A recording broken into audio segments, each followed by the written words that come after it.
malam 17 Agustus, di mana daerah masing-masing pada umumnya sedang mengadakan kegiatan tirakatan.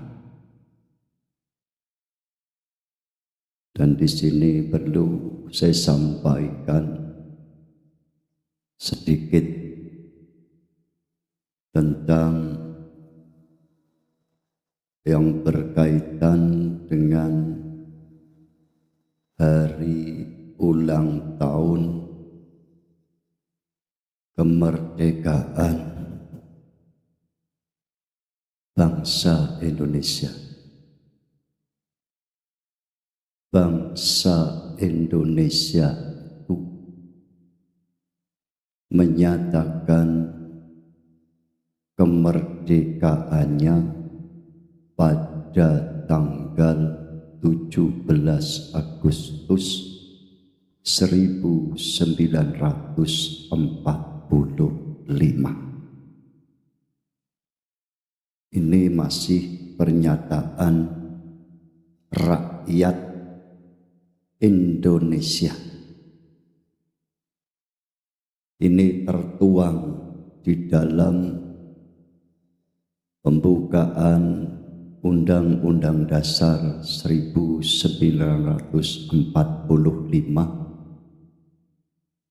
kalau tidak salah pada alinea ketiga.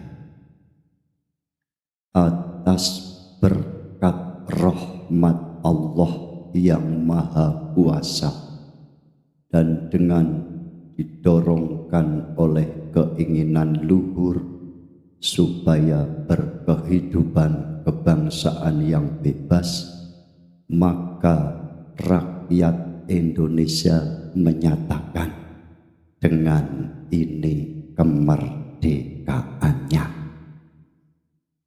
Itu di dalam UUD 45. Dan berdirinya Negara Kesatuan Republik Indonesia itu pada tanggal 18 Agustus 1945.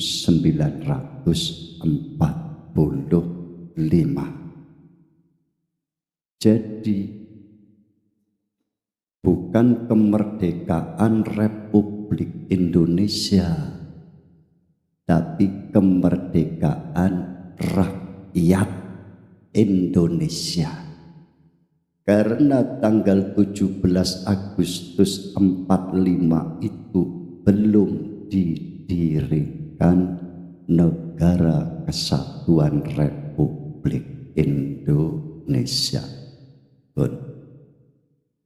Dan dasar daripada negara kita yang kita cintai ini adalah berdasarkan Pancasila. Ada 5 sila. Sila yang pertama adalah 1, ketuhanan yang Maha Esa.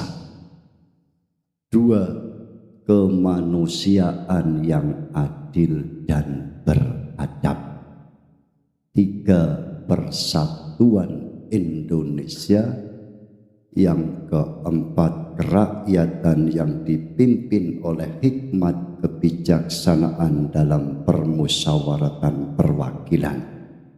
5, keadilan bagi seluruh rakyat Indonesia. Itu dasar negarane Pancasila.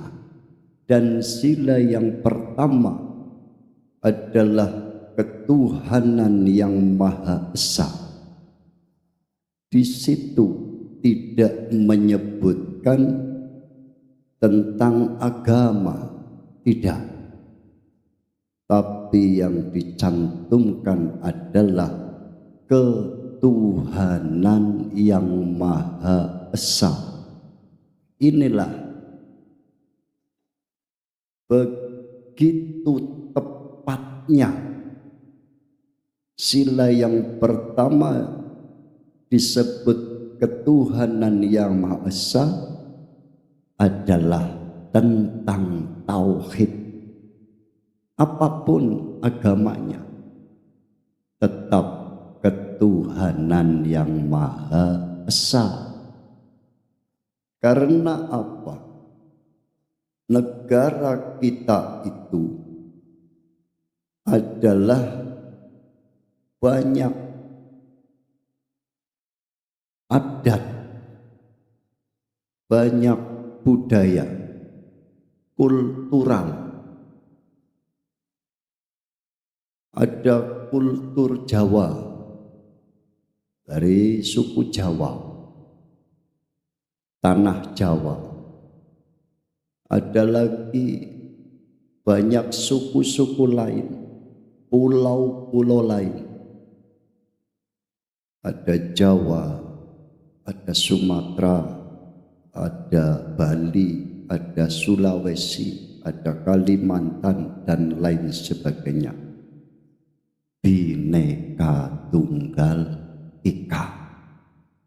Walaupun berbeda-beda, tetap satu nusa, satu bangsa, yaitu bangsa Indonesia yang telah didirikan pada 18 Agustus 45 menjadi Negara Kesatuan Republik Indonesia.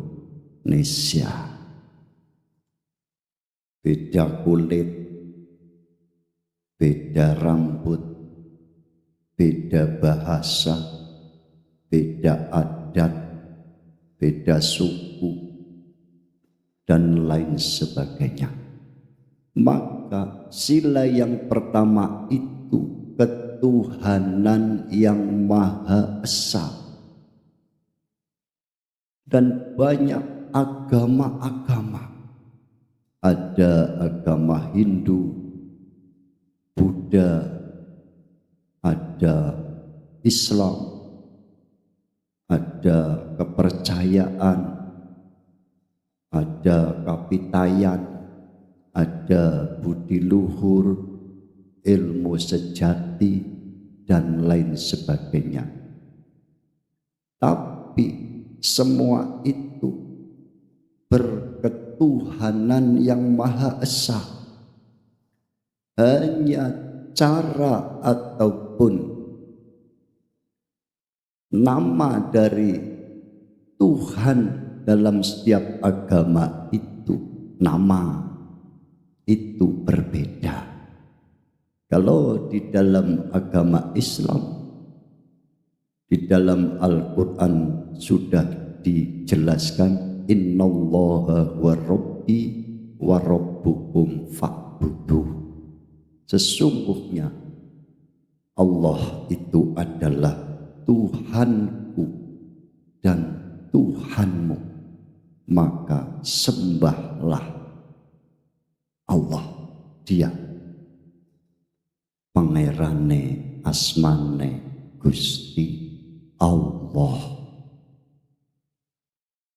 Orang-orang Jawa, leluhur-leluhur kita, bahkan sampai hari ini, orang-orang tua dari mbah-mbah kita itu juga masih sering menyebut Gusti Allah. Ada lagi yang menyebut Sang Hyang Widi, Sang Hyang Tunggal, dan lain sebagainya. Pangerane iku tunggal, ahad, esa. Tapi mengenai nama di masing-masing agama itu berbeda. Maka di sila pertama itu tidak membahas, mencantumkan tentang salah satu agama. Karena kalau salah satu agama yang dicantumkan, maka akan terjadi perpecahan. Makanya agama-agama yang ada di NKRI ini dilindungi oleh undang-undang. Nah, setelah tauhid itu betul-betul ditegakkan dalam setiap agama yang mereka ataupun kita anut, akan terwujud sila kedua, yaitu kemanusiaan yang adil dan beradab. Arep wujud, kate wujud kemanusiaan yang adil dan beradab. Karena jiwa tauhidnya itu telah betul, maka di lagu Indonesia Raya pun yang pertama disebut itu tentang jiwa, tentang ketauhidan. Bangunlah jiwanya, bangunlah badannya.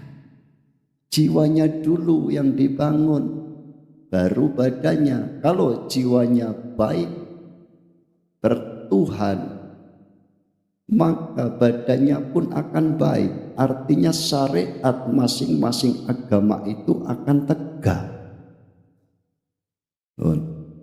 Setelah kemanusiaan yang adil dan beradab itu terwujud karena tegaknya ketuhanan yang Maha Esa, maka akan terjadi wujud sila yang ketiga, yaitu persatuan Indonesia. Ngapunten nuwun sewu.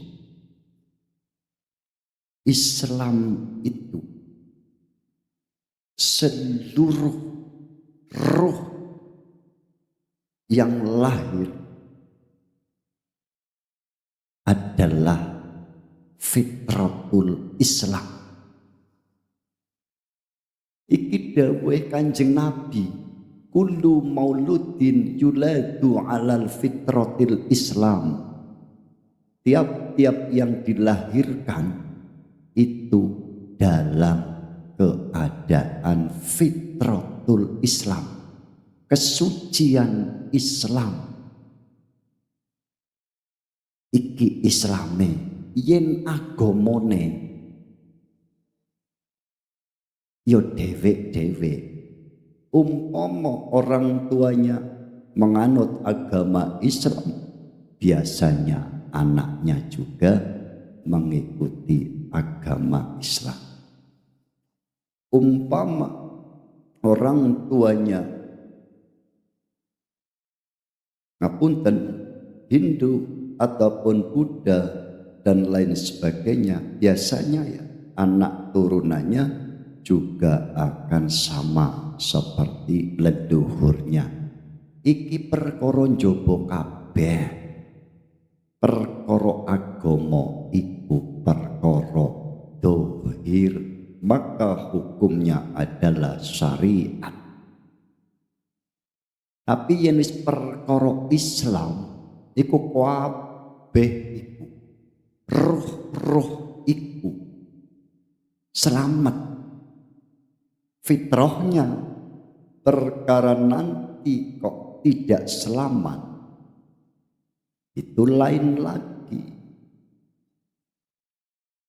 Perpecahan itu akan selalu terjadi ketika tidak faham tentang apa itu Islam, apa itu agama. Betul Allah Subhanahu wa ta'ala berfirman, inna dina indallahil Islam. Sesungguhnya bagi Allah, agama bagi Allah itu adalah Islam. Islam itu selamat, berserah diri, wa aslimu lahu. Tapi karena pemahamannya hanya baru di agama dan mengklaim dirinya kelompoknya adalah Islam, inilah yang awal mula menjadi berkelompok. Padahal beliau Rasulullah Muhammad sallallahu alaihi wasallam diutus oleh Allah, wa ma arsalnaka illa rahmatan lil alamin. Tidaklah aku utus engkau Muhammad kecuali sebagai rahmat, kasih sayang terhadap seluruh alam.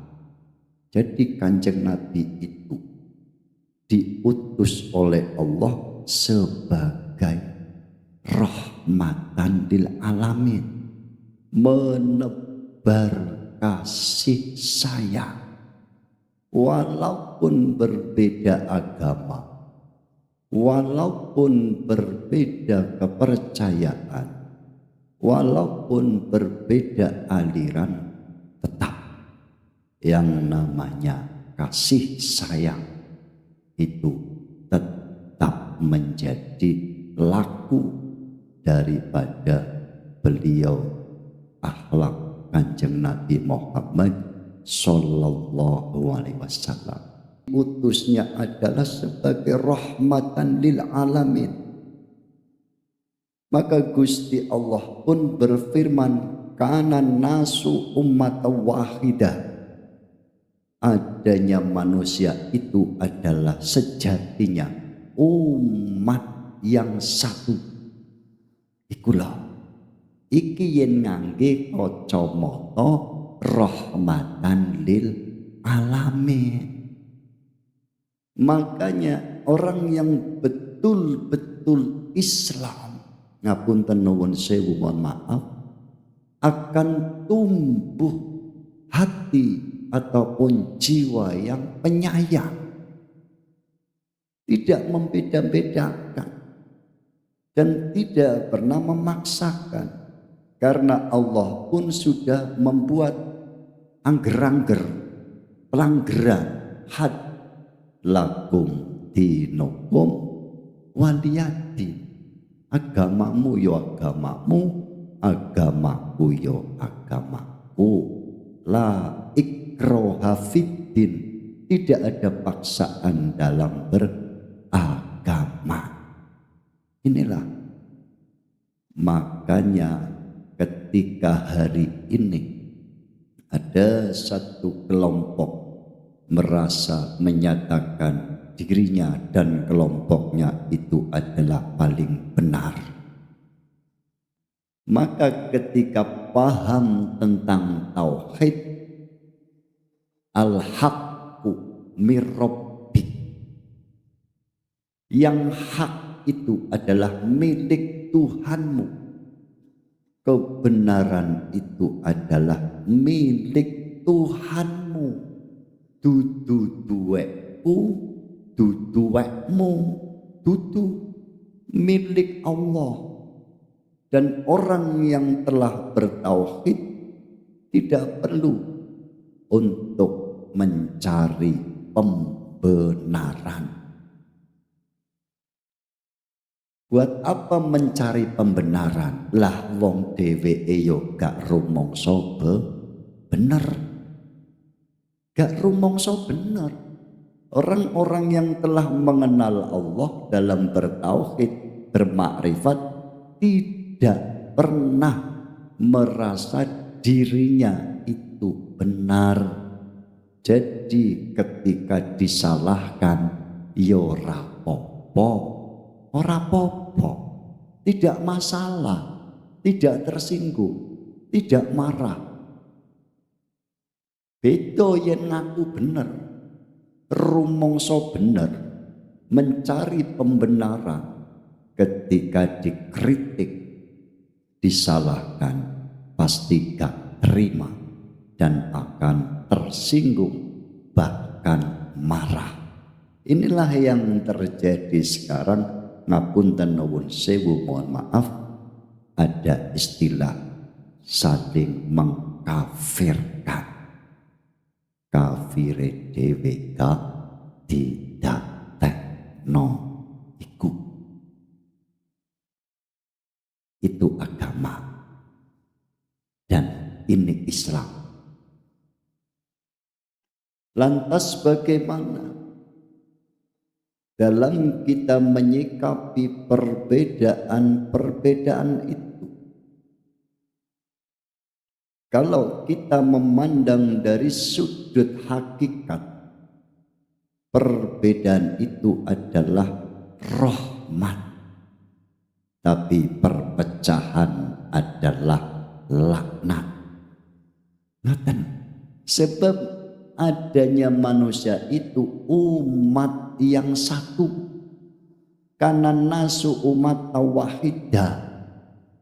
Seperti apa tubuh ini, jasad ini yang dirinci podo dewi-dewi, tangane ngaku bener, sikile ngaku bener, sirahe ngaku bener.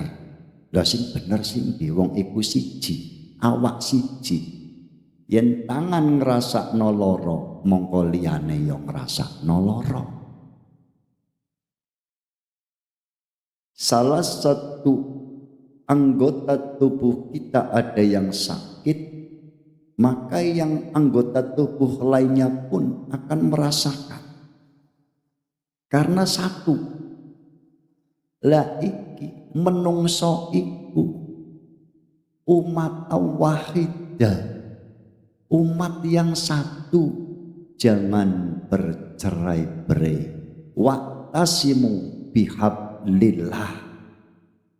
Berpegang teguhlah pada tali Allah. Taline Allah iku ya apa? Taline terhadap Allah iku adalah kesadaran jiwa yang disertai zikir terhadap Gusti Allah. Dalam hal ini kalau berbicara agama, cara berzikirnya yo beda-beda kabeh. Tapi kalau ke hakikat, ke tauhid, tidak tentang agama, zikire yo dikir rasa iku.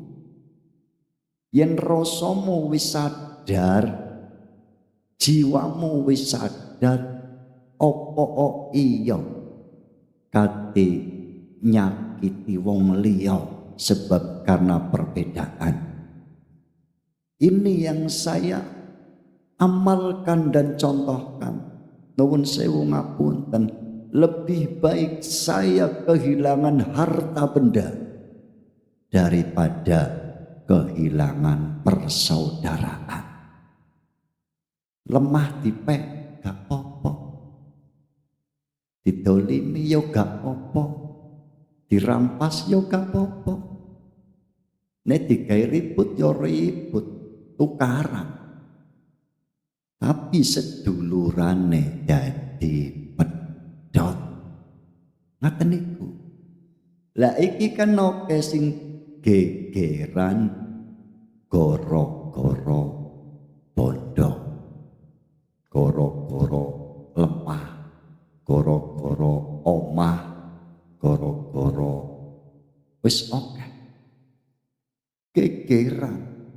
Karena apa? Taline pedhot marang Gusti Allah, lupa bahwa sebetulnya yang kamu musuhi itu adalah saudaramu. Apa oyo tegel? Ancene iyo yen wis tekan bab duwe iku mesti dadi setan. Kan? Bagi jiwa yang sadar tidak, peen kono gak apa. Lah wong iku ya dudu duweku, duweke Gusti Allah. Jangan korbankan persaudaraan, persahabatan, persatuan hanya karena hal-hal yang remeh. Apa? Ngaku-ngaku iku hakku, iku lemahku, iku duitku, iku bondoku. Orang-orang yang masih kerdil pemikirannya seperti itu akan menjadi ngapunten nuwun sewu martabat hewan buas. Ada bahimiyah, ada sabuiyah, ada hewan yang lunak mangan turu kawin, ono hewan sing buas menyerang, membunuh, merampas. Nah, iki menungso yen wis martabate ngapunten dados martabat hewan akan menjadi mati rasa. Akhire tegel ambek dulure dhewe ayo tegel. Karena apa? Kemanusiaannya sudah tidak ada. Yang ada itu sifat-sifat hewan itu. Wong kaya ngono iku gak pernah iso cukup, kurang terus.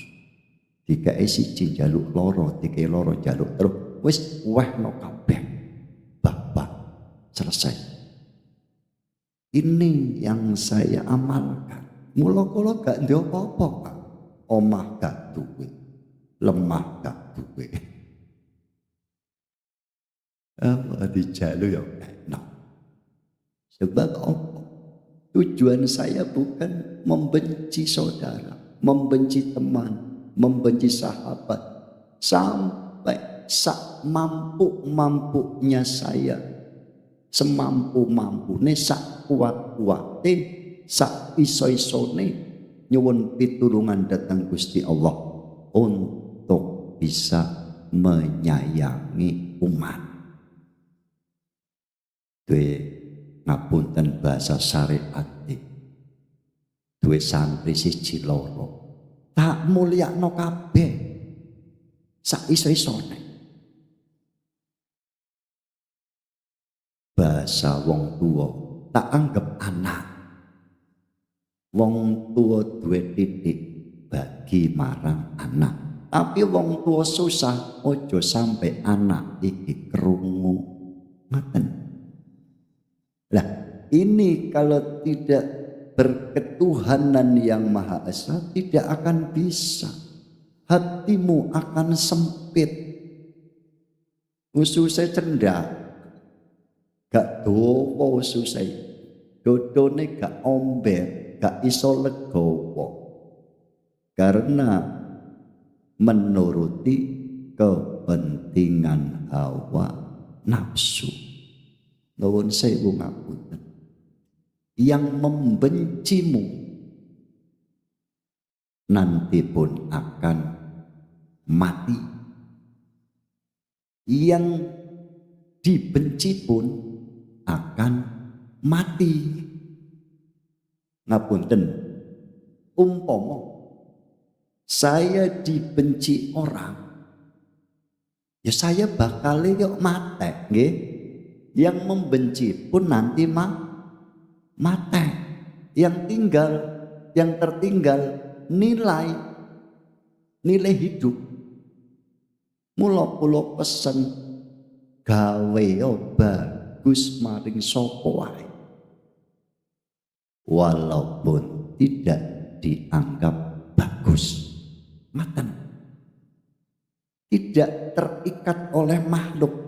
Pokoke pengine mung ngajeni marang makhluke Gusti Allah, mulyakno marang sepadane menungso. Sing enom ya disayang, yang lebih tua dihormati, yang bodoh jangan dihina merasa kita pintar, yang fakir, yang miskin jangan dihina kalau kita merasa lebih kaya. Ataupun sebaliknya, ketika ada orang lebih pintar daripada kita dengki, lebih kaya daripada kita pun iri.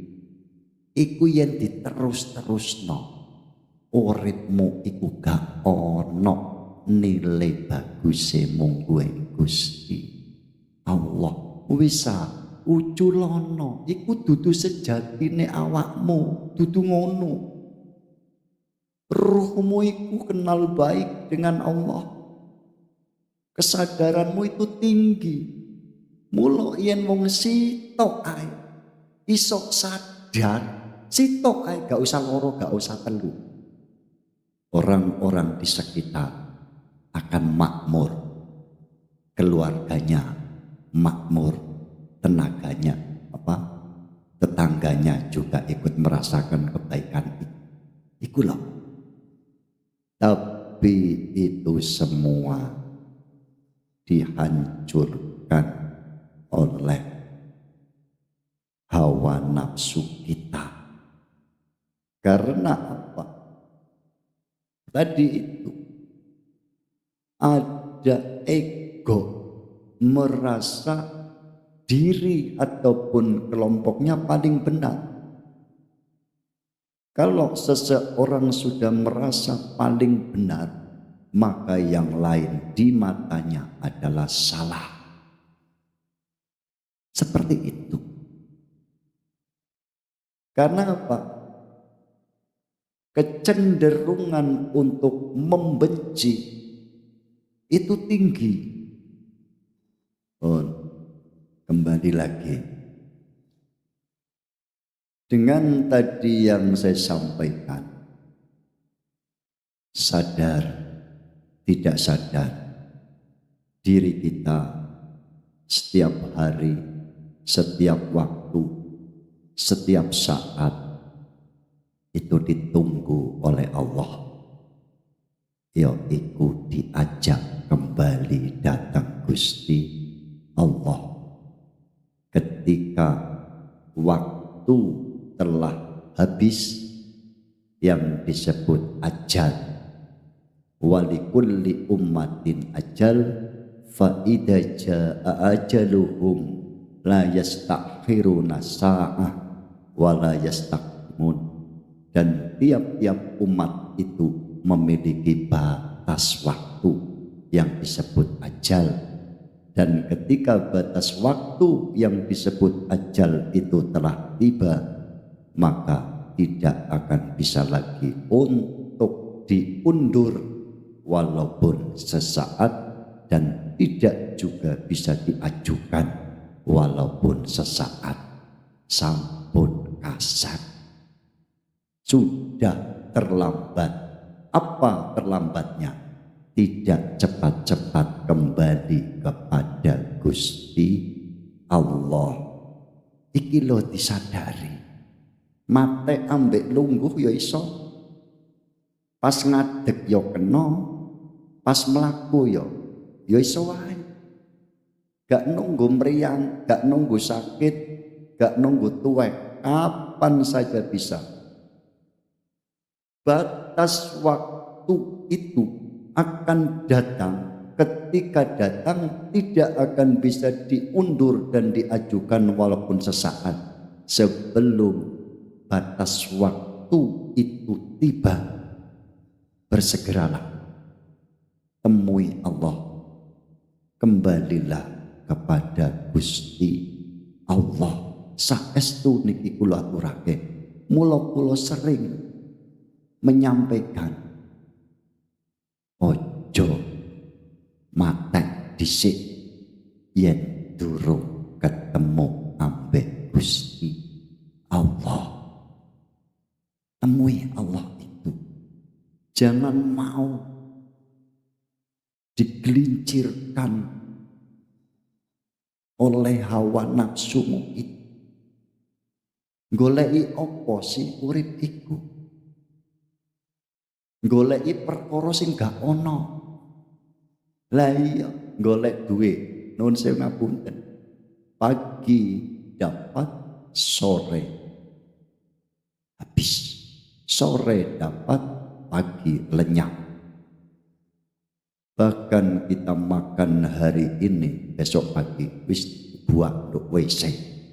Kita minum hari ini, sudah besok dibuang di WC. Pipis, sor, habis. Perkara gak ono. temui yang ada itu. Ini pernah saya sampaikan, carilah apa-apa yang sekiranya menjadikan ruhmu itu kuat hubungannya kepada Allah. Jangan mencari yang menjadi kuatnya syahwatmu atas duniamu itu. Iki ono sing bantah. Padahal iki makalah saking hikam. Dikira teori lah, dikira gak ngono, ya kono gak apa. Dikira halu dan lain sebagainya. Monggo diresapi nih. Carilah apa-apa yang sekiranya bisa menguatkan ruh kita kepada Allah.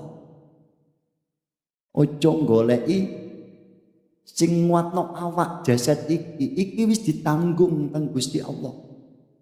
Sudah dijamin oleh Allah, yaitu nikmatul imdad. Nikmat fasilitas alam semesta ini untuk dikelola sebagai sarana prasarana dalam beribadah kepada Allah wis ditanggung. Perkorone gak nrimo duweke pit ontel, gak trimo pengine motore gak trimo sing welek, kudu sing bagus. Nah, ini mulai memaksakan kehendak, akhirnya terjebak. Setelah terjebak ngewelu utange gak mari-mari, padahal membuat penjara jiwa sendiri. Uculono iku manuto marang Gusti Allah, masih dadi wong fakir enak. Dijamin penak itu jaminan Allah. Karena sejatinya orang yang kaya adalah sejatinya bisa memberi, bukan meminta. Lah ayo iki praktekno. Walaupun secara tata dohir asor, ngapunten nuwun sewu mohon maaf, kere umpama, tapi kok iso aweh, iku wong sugih sejatine. Daripada wong sing ketoke sugih tapi meleweki, pelit, bahir, iku wong fakir. Ngoten iku.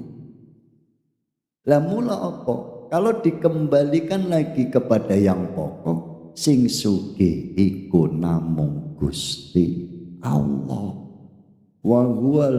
Wallahul ghaniyyu wa antumul fuqara. Allah itu kaya, sedangkan dirimu itu adalah fakir.